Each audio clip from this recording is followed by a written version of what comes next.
Broadcasting from Manhattan Beach and the World Wide Web, you're listening to CHSR, HealthyLife.net. As a service to our listeners, this program is for general information and entertainment purposes only. CHSR HealthyLife.net does not recommend, endorse, or object to the views, products, or topics expressed or discussed by show hosts or their guests. We suggest you always consult with your own personal, medical, financial, or legal advisor.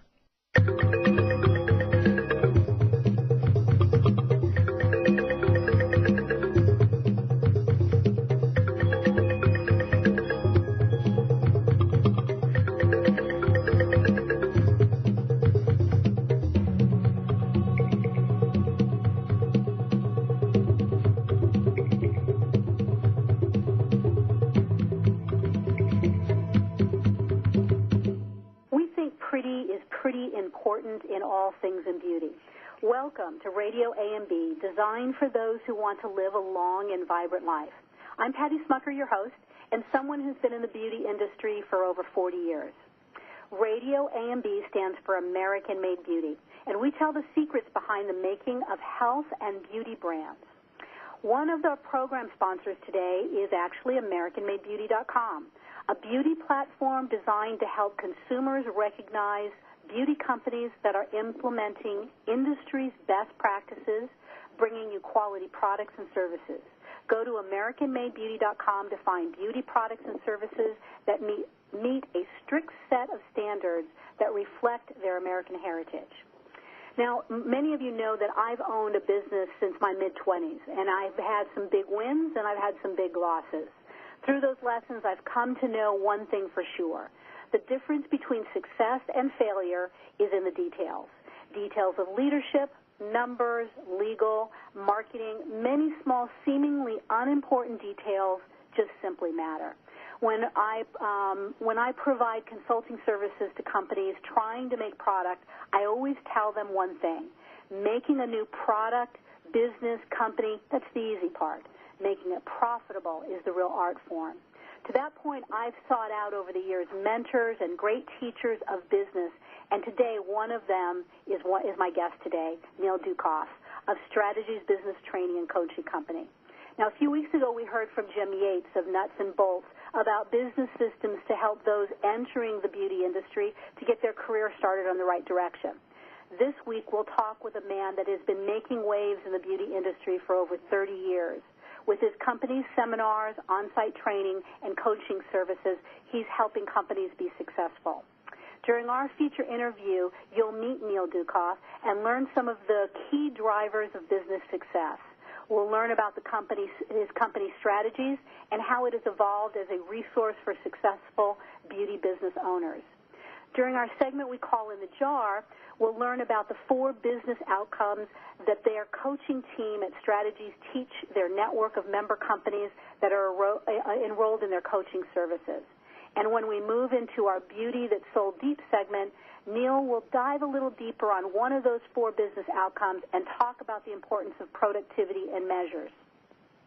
We'll wrap up our show today with our Beauty Biz segment, and we'll talk directly to business owners in the industry about some of the great pain points facing salons and spas right now and what are some of Neil's recommendations. I hope we'll have time to allow Neil to give us some of his predictions for the professional industry. So let's get started. Neil Ducoff is the founder and CEO of Strategies, a business training and coaching company specializing in the professional beauty industry. Neil is a business trainer, coach, keynote speaker, and an award-winning author and the creator of the team-based pay system. Neil is the author of Fast Forward, the definitive business resource for salons and spas, and No Compromise Leadership, winner of the 2010 IPPY Awards for Business. Since 1993, Strategies has been transforming salons and spa businesses into dynamic, profitable, and sustainable team-based businesses, cultures. Neil, welcome to American Made Beauty. Thank you, Patty. It's great to be here. Well, I know that when I did a little research, I learned something about you, and that was that you grew up in a family of entrepreneurs, and you started your own business early in your career as well. Did it start out in the beauty industry? Well, my parents owned a dry cleaning business. Okay.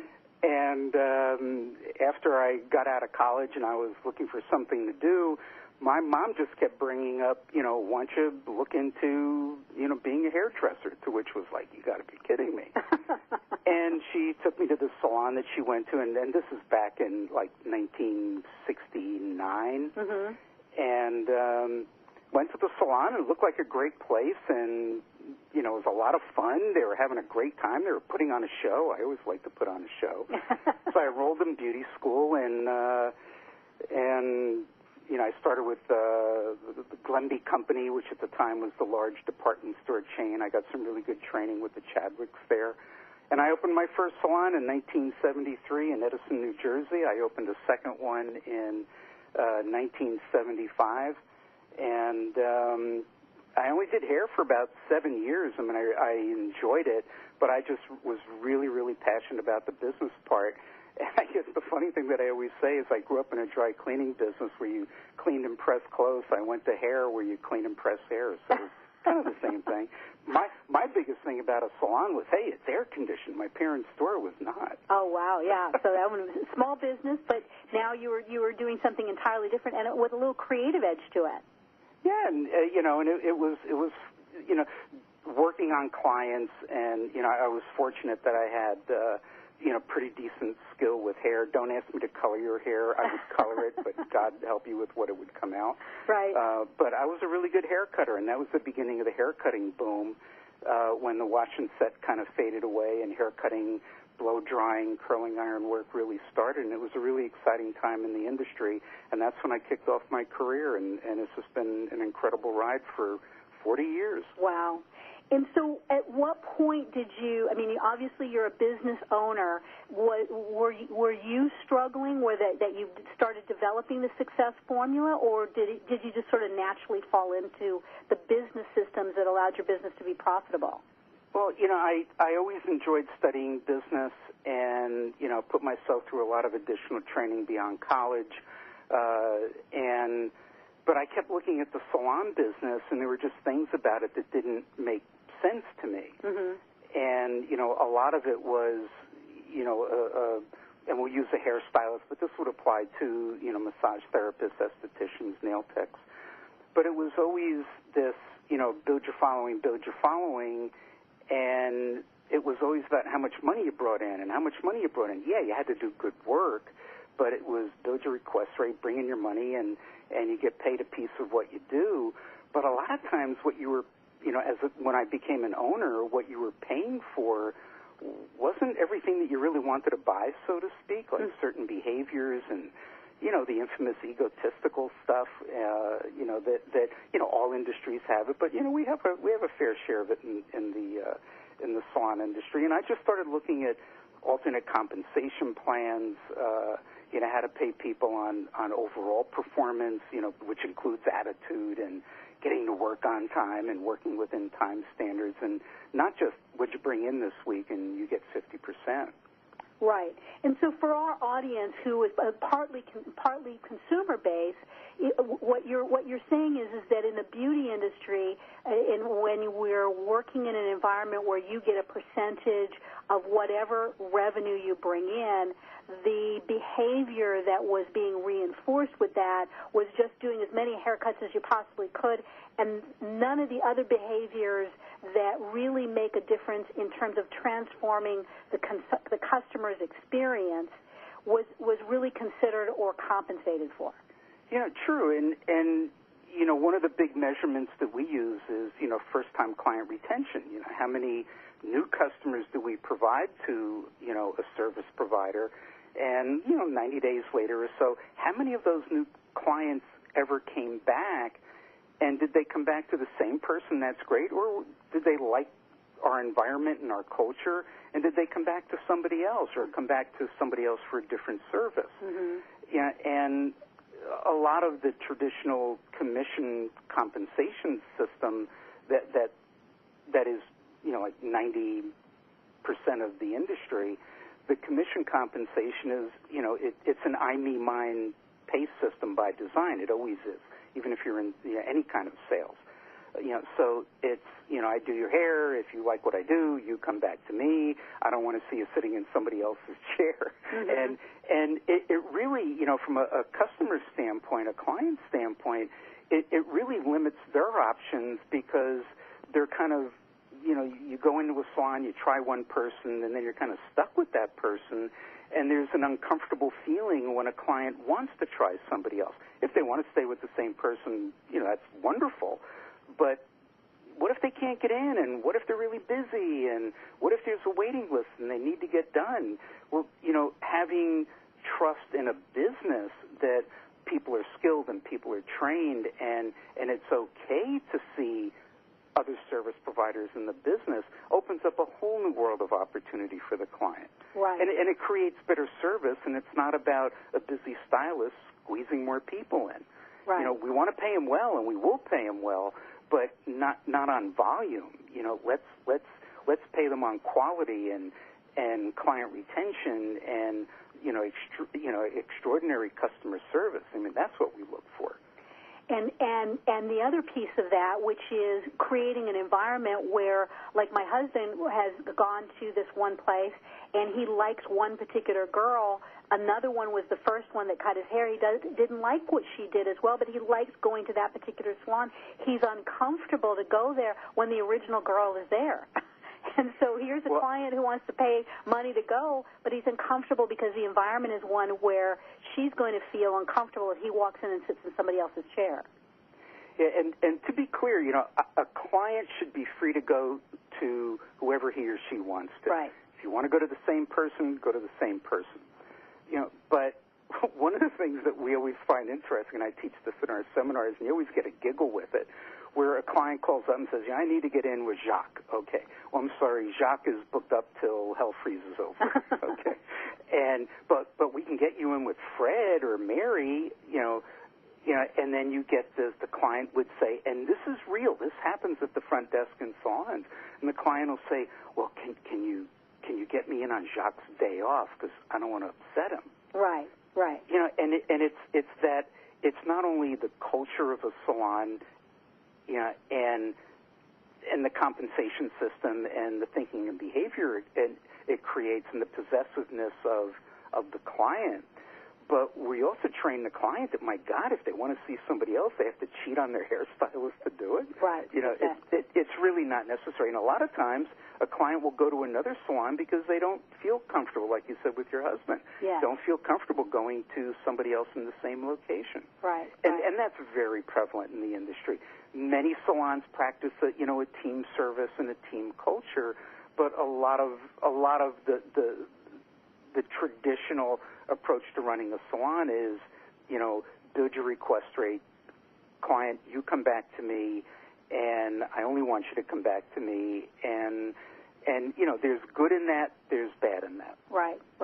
And well, you sort of already answered this question, that why is it important to consumers? And that's really, it's all about the quality of the service and that they can have a broader array of service providers that's available to them on top of the quality. And the outcome or the way that you discovered that was you developed this team-based pay system. In layman's terms, can you explain a little bit what that means? Well, team-based pay is it's pay based on overall performance, and in contrast to anyone on listening in on the show, that's paid an hourly rate or a salary, and you're paid to do your job, and you have quality standards, and you have performance requirements and policies and all sorts of stuff. This will all make sense to you. But in the salon industry, where commission rewards revenue, a piece of revenue, and in a team-based pay system, it rewards overall behavior. So before an individual in a team-based pay company, salon, spa, gets a raise, let's see, how many new clients did we give you? How many new clients returned to you or anybody else? If you have a 20% first-time client retention rate, I'm not going to be excited about giving you a raise because something is saying there's not the proper extraordinary customer experience that everyone talks about occurring. Right. And then there's also, can you get to work on time? I'm sure people listening in have gotten to the salon and they beat their stylist to the salon. Right. I mean, this is real stuff, and it happens. Mm-hmm. But as a service business, and we in the industry pride ourselves on using this word called professionalism, and we're taking professionalism to that true level of what you would consider a professional. But it's a professional business that has extraordinary service providers that are very talented, and they have to meet certain requirements in order to advance within the company, in not just in pay, but in the number of service and type of services that they can provide. So, and then there's this team-based factor where there's a team bonus. Like any other business, every month here's our goal. If we hit goal for service, if we hit goal for retail, it triggers a team bonus. But the team has to work together to make that happen. It's not just my column's really busy on the appointment book, and hey, kid, you're going to have to pay your dues. Mm-hmm. So you find in a team-based culture, the focus is on making the client happy. The focus is on satisfaction. And it's not just that pressure to sell something else and push something else or get you to come back to me. It's about doing what's best for the customer. And then staff who excel in specific areas, and we go into even skill requirements, not just things you measure like number of clients and retention and pre-book rates and things like that, but we get into skill level. You want to earn $100,000 a year. Well, this is what you need to know, but you're not going to get there if you don't know X. Right. And so it just seems that we're talking about elevating the customer experience, creating a better salon beauty environment. What is the pushback? Why are there not more businesses that are operating in this manner today? Oh, boy. Let's see. I came into the industry in 1970, and the predominant pay system, for many years and still today, has always been commission. Everyone uses 50% commission. Half for you, half for me. That's fair. Well, financially that becomes unsustainable after, when you start looking at expenses. But commission was always the norm. But when I started in the industry, and back in the early 70s, I started to hear about this other business model. It was called booth rental. Mm-hmm. And it was very prevalent in infamous Southern California, where you're from, because you always come up with the new stuff there. But it was very prevalent in the Midwest, Southwest, Northwest, and a lot of that Eastern, like Chicago East and down into Florida, was more of your commission base. And booth rental is a salon where the service providers are independent contractors, and they rent booths. Right. They rent the station, and it's their business. The salon cannot have any standards of performance. They can't set hours. They can set sanitary things, but it's very limited what kind of control you have because they're independent contractors. Right. And this independent contractor thing has grown wildly over, the last 40 years that I've been in this industry, to where a lot of the West Coast, the South, Florida used to be a lot of employee-based salons, and they're still there, mm-hmm. but it's very prevalent to have booth renter salons, and they go by the term freelancers now, and there's all kinds of different terms, and it kind of feeds into that. Well, when I get busy and I have a full book and I have a waiting list, and the owner can't pay me any more commission, well, I'm just going to go rent the station and take all my customers, and I'll be able to keep a bigger percent.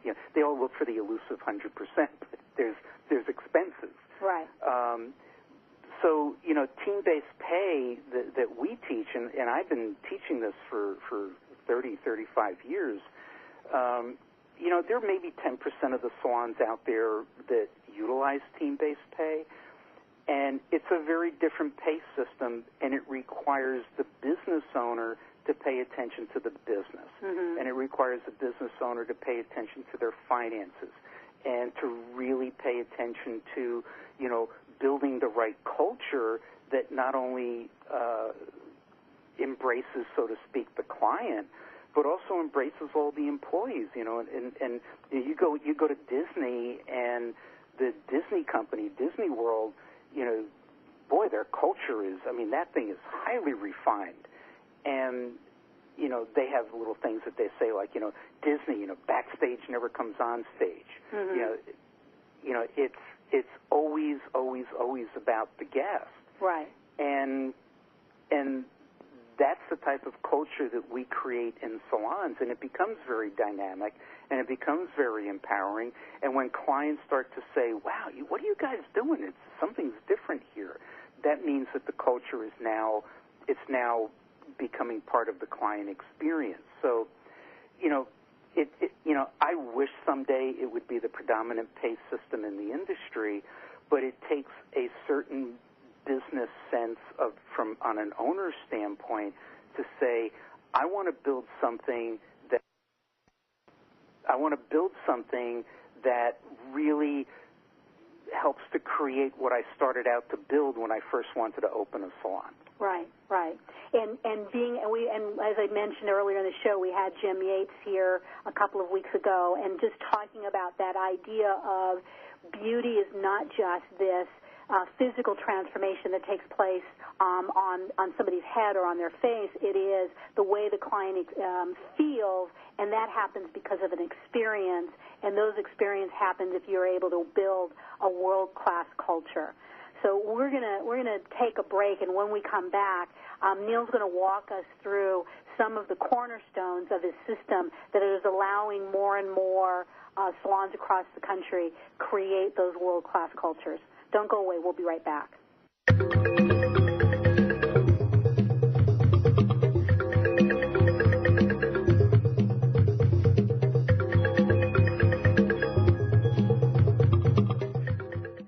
Here's the thing about beauty. It's pretty. At AmericanMadeBeauty.com, we're all about the pretty, making it easy for you to find what makes your beauty shine. We have essentially everything you need, and AmericanMadeBeauty.com celebrates brands that were created right here in the U.S. of A. Imagine everything you need from the best hair, skin, and nail products to makeup and even the tools, because it's all about pretty at AmericanMadeBeauty.com. We also think you're pretty important, so visit AmericanMadeBeauty.com. Browse, buy, learn. AmericanMadeBeauty.com. We're looking for a few good American beauty manufacturers who want to increase their brand in an exclusive credentialed category. If you're an American company who has conceived, designed, and bottled brands that are all about pretty, then we're pretty sure we're talking about you. And we're pretty sure you should be on AmericanMadeBeauty.com. This beauty website focuses on entrepreneurs and beauty startups as well as established brands. If it's pretty, we want to see it, and we want to sell it on AmericanMadeBeauty.com. To learn how you can be part of AmericanMadeBeauty.com, visit AmericanMadeBeauty.com now. Where positive people and radio unite. HealthyLife.net.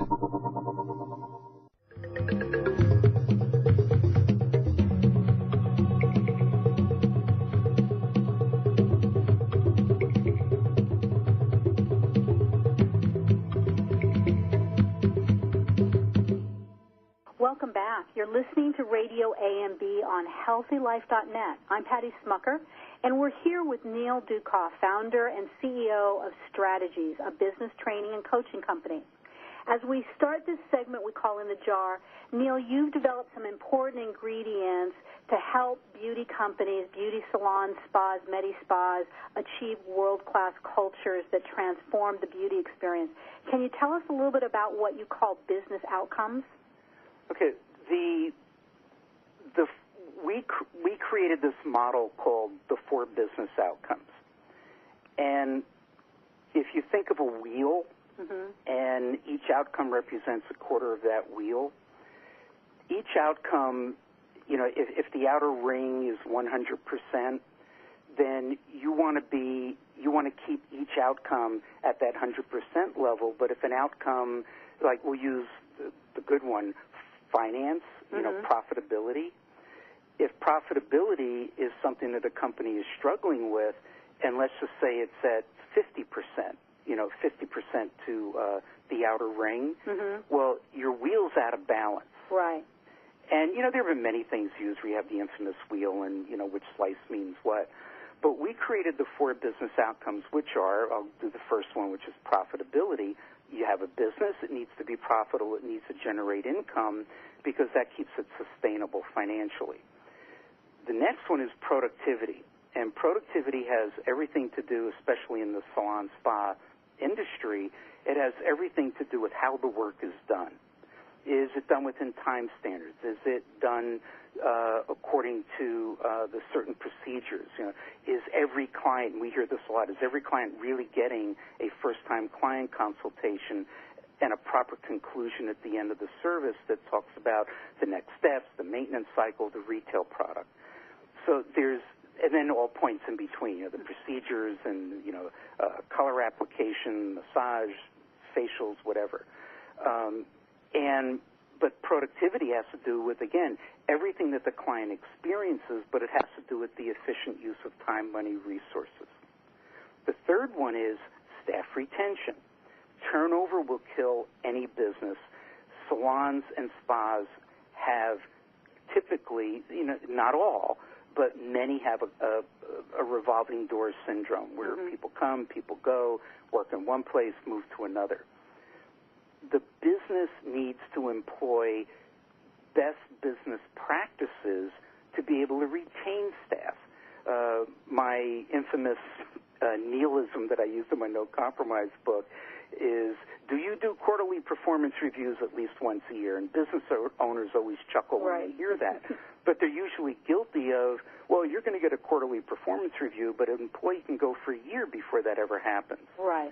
So if an employee never has an idea of what does the company think they're doing, how do they think they're doing, and the employee doesn't have an opportunity to give feedback on how their job is doing and, what the company could do to help, it hurts the culture and it can hurt staff retention. And it's not just, doing performance reviews, but it's all aspects of staff retention and creating that right culture and creating, a place where people are positively challenged, where they're empowered, where they feel there's an opportunity to grow and that the business and the business owner and the team take an interest in each individual's success.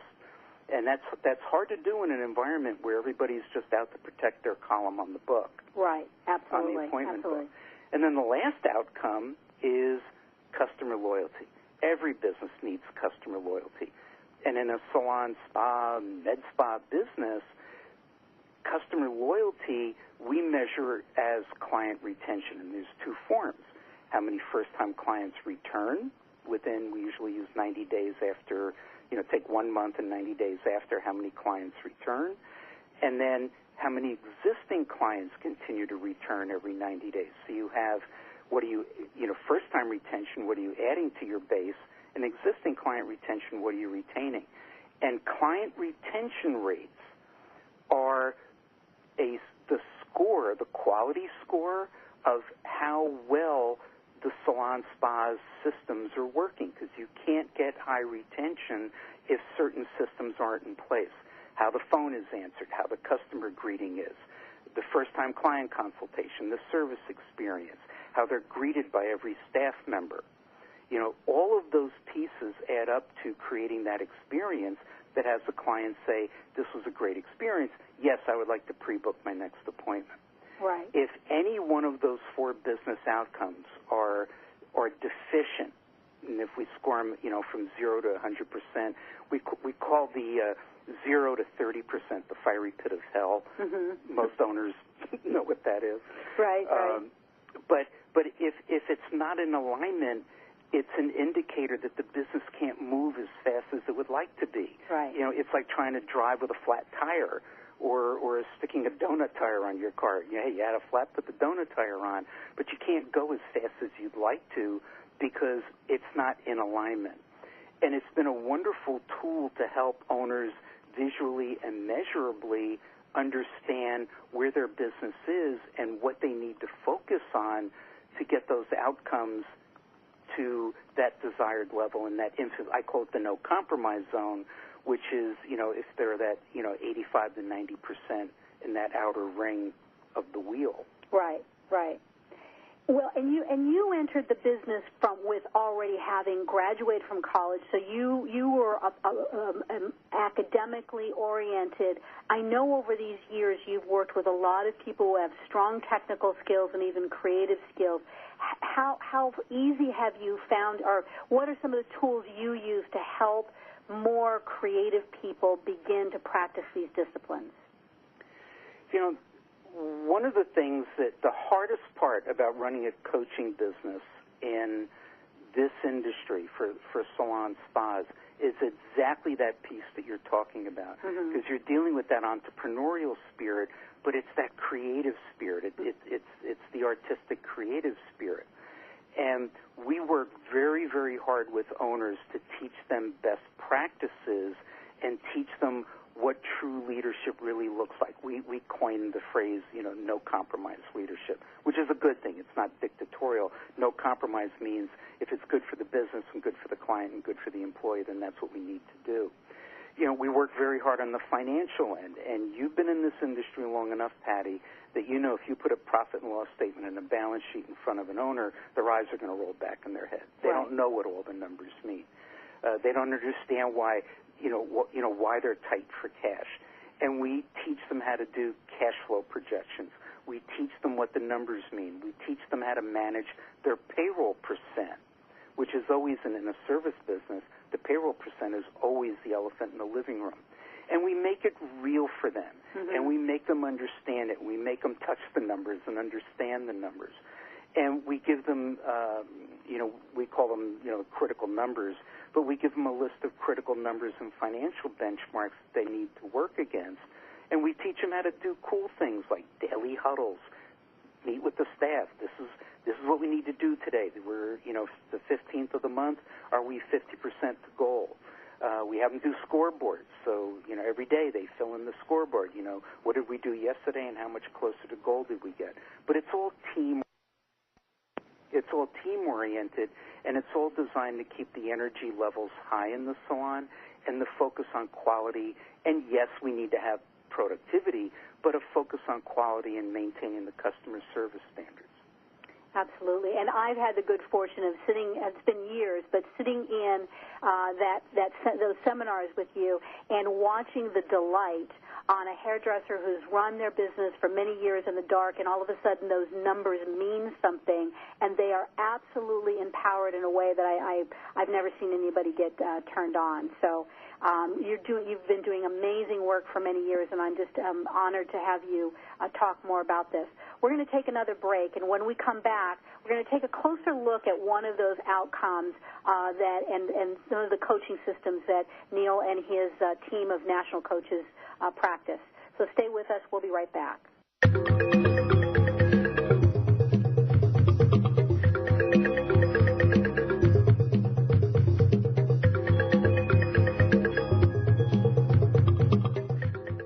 Here's the thing about beauty. It's pretty. At AmericanMadeBeauty.com, we're all about the pretty, making it easy for you to find what makes your beauty shine. We have essentially everything you need, and AmericanMadeBeauty.com celebrates brands that were created right here in the U.S. of A. Imagine everything you need from the best hair, skin, and nail products to makeup and even the tools, because it's all about pretty at AmericanMadeBeauty.com. We also think you're pretty important, so visit AmericanMadeBeauty.com. Browse, buy, learn. AmericanMadeBeauty.com.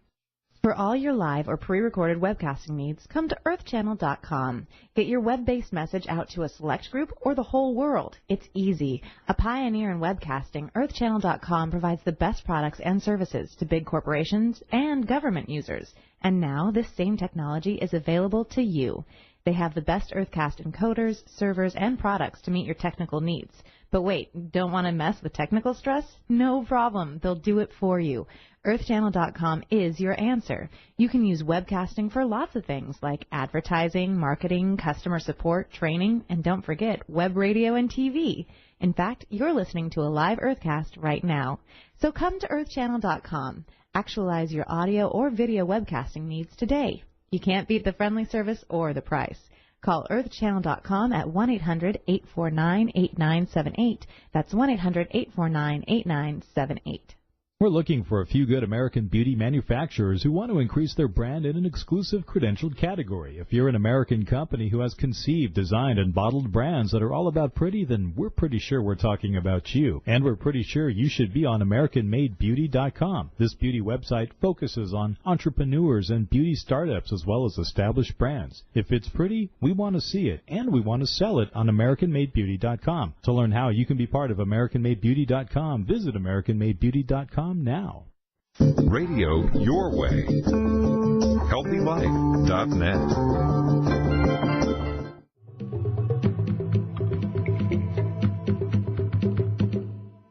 Welcome back. You're listening to Radio AMB on HealthyLife.net. I'm here, Patty Schmucker, your host, and I'm pleased to have Neil Ducoff, founder and CEO of Strategies, a business training and coaching company specializing in the beauty industry. In this segment, we call Beauty That's Soul Deep.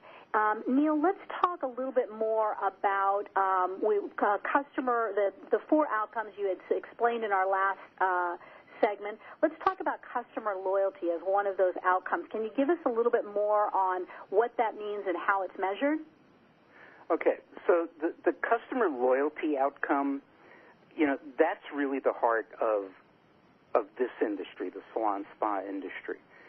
And I mean, the most important measurements that I stated before are conversion rate from first visit to second visit, how many new come in, how many new come back, and then existing retention, how many multiple visit clients, if you have 2 or more visits, how many of those clients that you serviced in 1 month return within 90 days. So the first-time client retention is what you're adding to your customer base.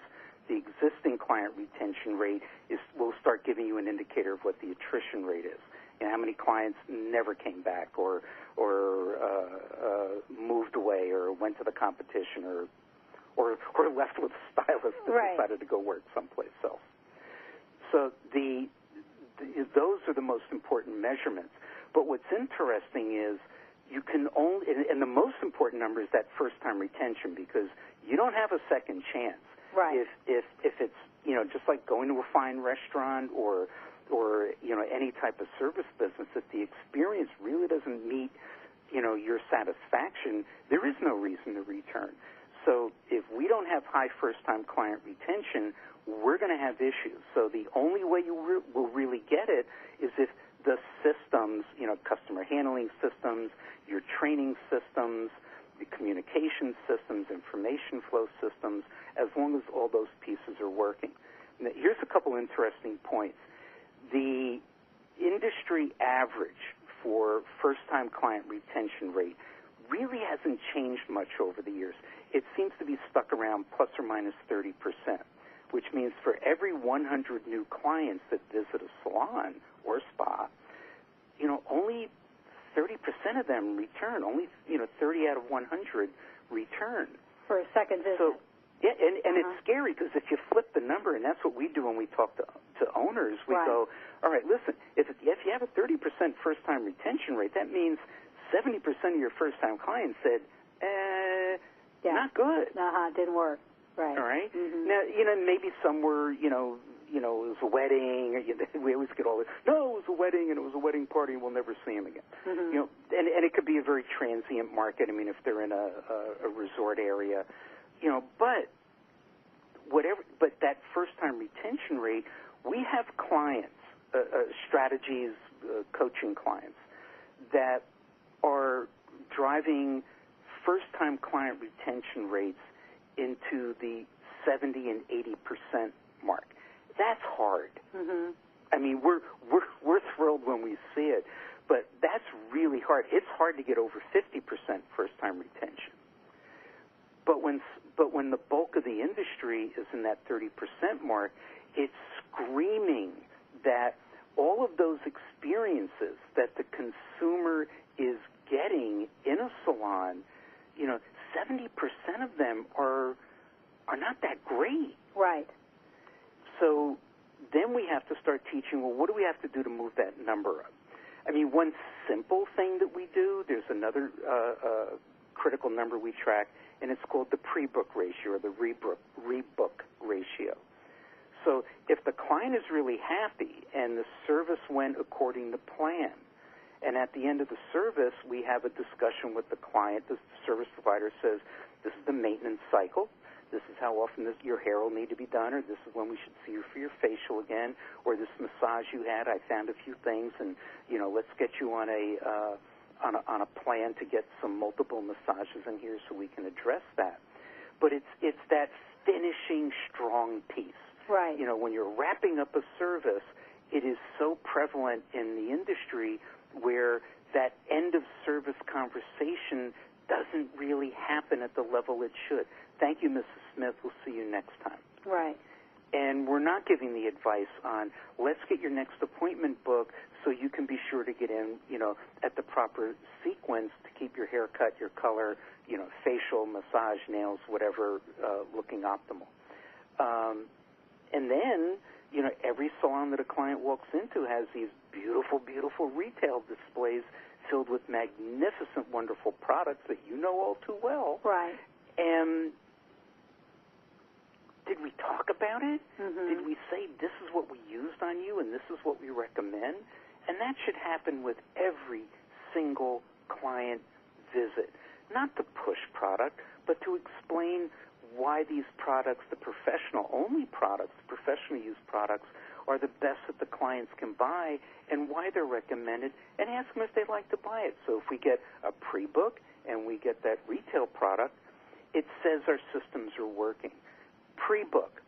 There are salons and spas that we work with that are driving 85, 90, 92% pre-book rate, which is amazing. I mean, that says, again, it's an indicator instantly that your systems are working. But there are many salons that struggle they're at the 35, 40, 45% pre-book, and it's because that salon and its leadership and its systems are not properly tuned and engaged in order to get those pre-book rates and the product recommendations where they need to be, which in turn feeds the client retention rate. And Neil, you said something in our pre-interview about the idea that there's an opportunity in our industry to compensate our creative talent behind the chair really, really well, and for people to make a really good income. But it's about having these kinds of systems in place that allow both the business owner to compensate properly as well as for the creative person, the technical person behind the chair to earn a more than livable income. But it's about having this business mindset. How do you continue to reinforce that and give people the understanding that that's the magic bullet that really makes the difference between marginal success and real long-term success in the industry? Well, the benchmark we use for service payroll, as it would appear on a profit and loss statement, mm-hmm. So for service payroll, all hands that do the work, not mm-hmm. guest services, front desk, management, or anything, hands that do the work, is 30 to 35% of total revenue. Okay. So that means for every additional $100,000 that a salon can generate, and just for the audience to understand, we work with salons that do a couple $100,000 a year. They're small places. But we also work with a lot of companies that do $4, $5, $6 million, and they have multiple locations. So, the number, it doesn't matter how big the numbers get, but that payroll percent is a constant. Once it starts to exceed 35%, it's an issue. So for every $100,000 that a salon can generate, or a med spa, or a spa, there's another $30,000 in payroll. Every 100, it'll give them another $30,000 to $35,000 in payroll. And salons and owners and staff are not used to hearing this. So when we say if we can go from $500,000 to $600,000 in revenue, that means there's another $30,000, $35,000 available. So we focus the team on driving that additional $100,000 in revenue, so we can take that additional $30,000, $35,000 and channel it back into our service providers who follow the program, who are locked into, delivering extraordinary customer service, that have high first-time client retention rates, that do the consultations, that do the pre-book cycle, that do the retail recommendations. We want to take that money and give it to them. What typically happens in a commission salon is it's payroll by column, if that makes sense, right. Payroll by individual, and it's very hard to control the payroll, and it's hard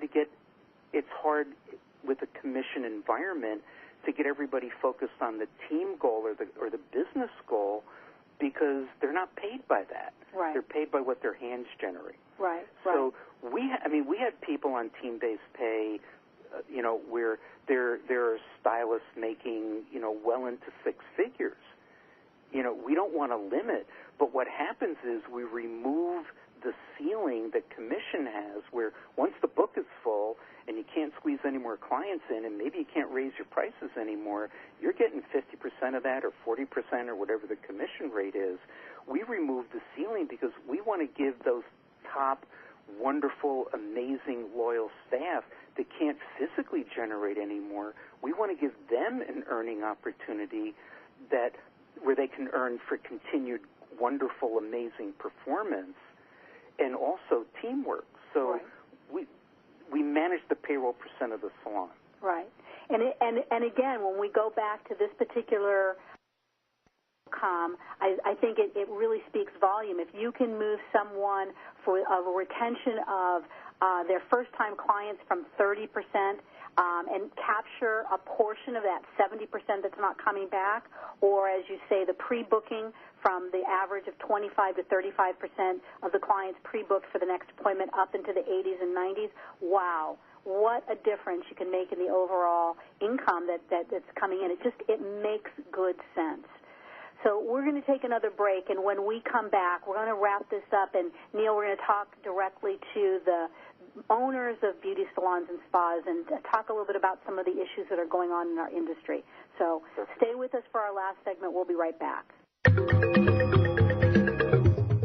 Here's the thing about beauty. It's pretty. At AmericanMadeBeauty.com, we're all about the pretty, making it easy for you to find what makes your beauty shine. We have essentially everything you need, and AmericanMadeBeauty.com celebrates brands that were created right here in the U.S. of A. Imagine everything you need from the best hair, skin, and nail products to makeup and even the tools, because it's all about pretty at AmericanMadeBeauty.com. We also think you're pretty important, so visit AmericanMadeBeauty.com. Browse, buy, learn. AmericanMadeBeauty.com.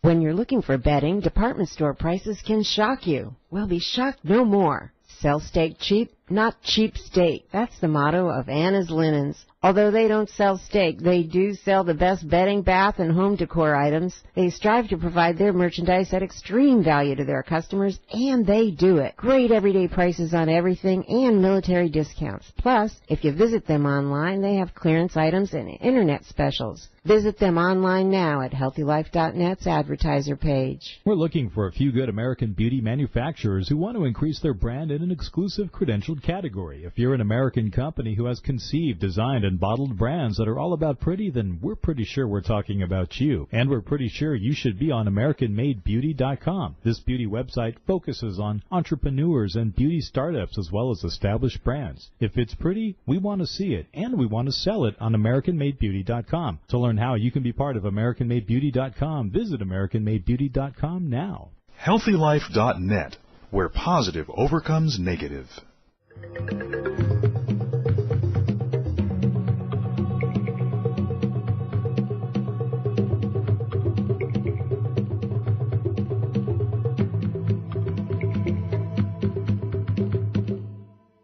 Listening to Radio AMB, where we share the secrets behind the making of health and beauty products and service companies. Our other program sponsor today is Free Your Mane. That's spelled M-A-N-E, and you can go to freeyourmane.com, and you can also find Free Your Mane products designed for highly textured hair at Anthropologie stores.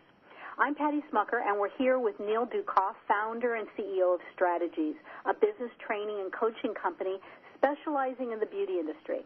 In the last segment, we called Beauty Biz. We're going to shift and talk a little bit to business owners in our industry.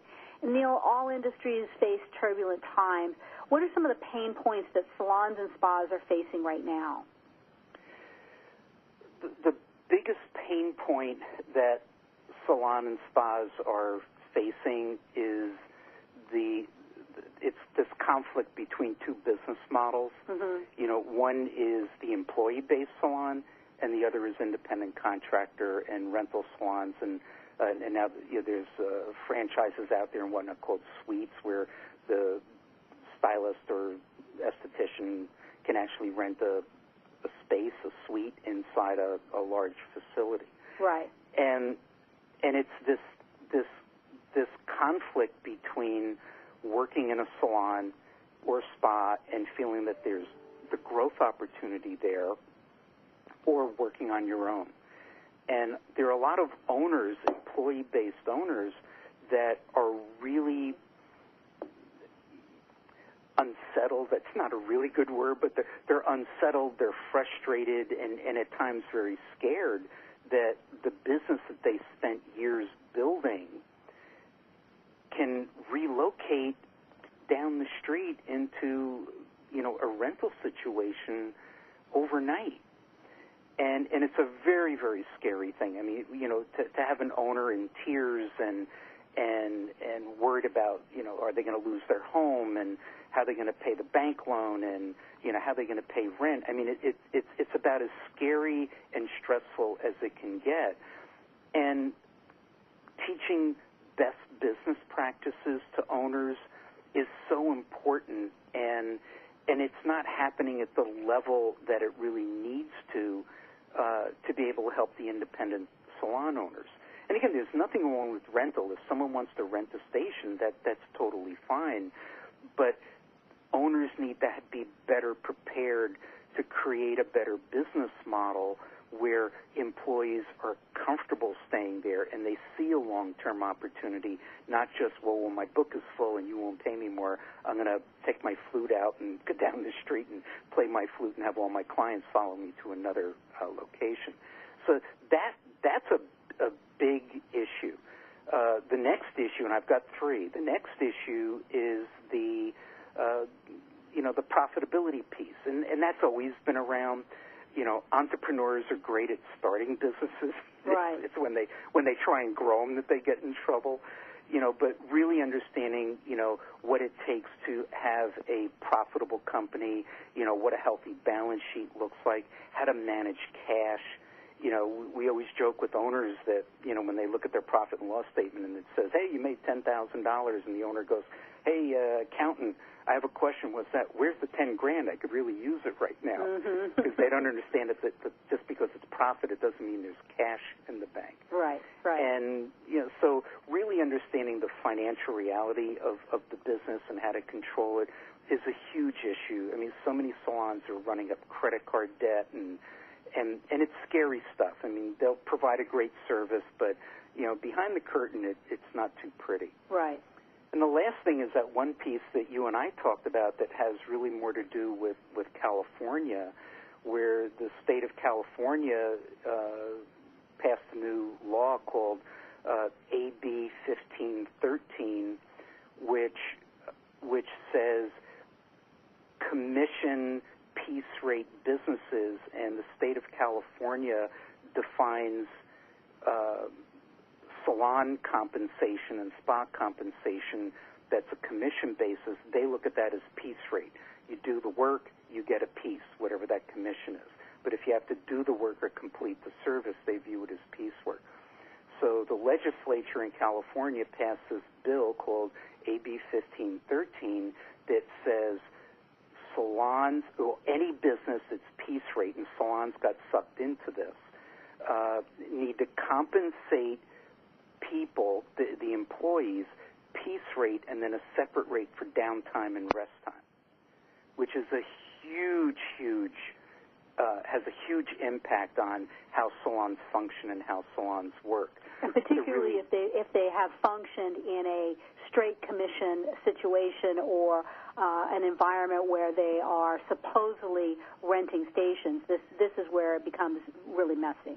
Right, and even if you have someone making $50,000, $60,000, $80,000 a year, on commission, they're making far beyond minimum wage, and AB 1513 doesn't allow pay averaging, where you say, well, if you work 40 hours in a week and you made X amount of dollars, well, look at you making $18, $25, $30 an hour. They don't do that. You got to get the rate for the work and then a rate for downtime. But where it really gets ugly and it really gets scary is 1513 says, going back 3 years to 2012, salon spas and any of these piece rate businesses, but for the industry that we serve, salon spas need to compensate employees going back 3 years for all the downtime, rest time, and for employees current and past. And I will say, for those of you who are listening, and this is the first time you're hearing this, the Professional Beauty Association and other groups are working to really help you to understand some of this issue if your salon is here in California. So please reach out to these people because they can help you. Neil, I know we've only got a short period of time left. Can you give us some key bullets? What do you recommend for a business owner today to achieve the best success? What do you think are some of the one to three things that you would recommend that they're focused on? Well, the most important thing to focus on is the leadership piece and understanding that when you have a business, and I'll throw it out there that if many of the listeners are entrepreneurs, I know we have consumers too, but for the entrepreneurs, you have an investment. You bet your ranch. You bet your home and your livelihood on your business, and you've got to respect that investment. And so often, owners get stuck in the emotional stuff that can happen in the business, and they become afraid to make changes because the staff may push back or staff may leave, and the business suffers. And it's hard to maintain a profitable business when the systems are starting to break down and leadership is not as strong as it should be. Employees want to work in great businesses, and employees they certainly know that change is a fact of life in business. And leaders that are well-trained, and it doesn't mean they have to have a master's degree, but if they're well-trained and they understand of leadership and they understand financial controls and all those 4 business outcomes that I mentioned before, they can run a dynamic business. But you have to protect your investment, and you have to create a livelihood for yourself and the employees that work for you. And you can only do that by having a healthy, strong, systematized business. Right. And a lot of people push back on systems, and standards and rules and policies, but that's what makes a business strong. That's what the customer experiences. Right, absolutely. Neil, thank you. This has been great. You've given us some great insight. If people wanted to make contact with you and strategies, what's the best way to reach you? Well, you can check out our website. It's strategies.com, STRATEGIES, or email me, Neil, Neil, at strategies.com. Be happy to answer any questions. Terrific. Thank you, Neil, for not only being with us today, but all the great work that you're doing in our industry. You make a huge difference. Thank you so much. Okay, well, that'll do it for us today. Next week, you'll meet a man that I met traveling home from Paris this year on the day of the bombing in Brussels. A 24-hour delay in my flight led to a wonderful conversation about the lost art of the gentleman. Join us and learn how tattooing, shaving, and great haircuts are combining to make a unique emerging brand for men. Send us your questions and comments to requests@American Made Beauty. I'm Patty Schmucker, and you can hear Radio AMB on healthylife.net. Thank you for listening to Radio AMB, where we think pretty is pretty important in all things in beauty.